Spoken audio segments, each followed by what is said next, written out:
हद जाए पिया जवानी हमर जराए गैलाना,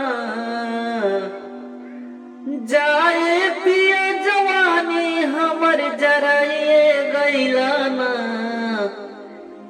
एगो नचनिए कारण, एगो नचनिए कारण कनिया के भुलाइर गैलाना। एगो नचनिए कारण कनिया के भुलाइर गैलाना।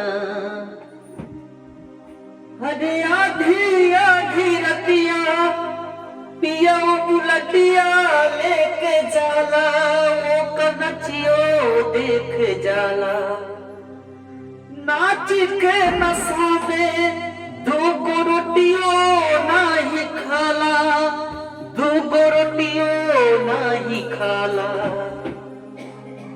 हद जाए किसन खेसारी के पर कइए गैलाना। हद जाए किसन खेसारी के पर कइए गैलाना। एगो नचनिए कारण, एगो नचनिए कारण कनिया के भुलाइर गैलाना। एगो नचनिए कारण कनिया के भुलाइर गैलाना।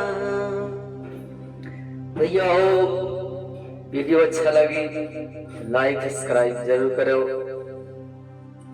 काहे कि आप सब जेकरे ऊपर नजर बनावे वो हमेशा सदा आगे गइल बा। आइए कनौर बा कैसे बा। हद पिवा मिलल बकलोले सखी, चोली के होक नाही खोले सखी। पिवा मिलल बकलोले सखी, चोली के हुक नहीं खोले सखी। रात में कई देला जब अन्हार, तू वेला जो बन कह दे दायाना। हने ऐसन बाउक सजनवा पे हम कैसे जिंदगी बिताई।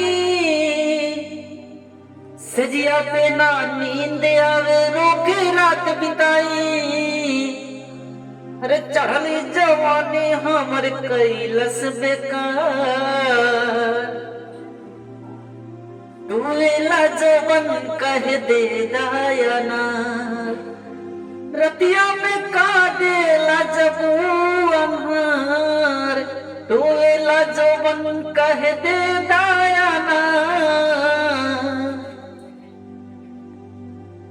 बूटी कमल सजनवा संगे होए नहीं निबाह, कमलेश देवरवा हमके सखी करेला तबाह। अरे बूटी कमल सजनवा संगे होए नहीं निबाह, हई कमलेश देवरवा हमके सखी करेला तबाह। बीत में तालाक सखी कैली विचार, तू वेला जोबन कह दे दायना।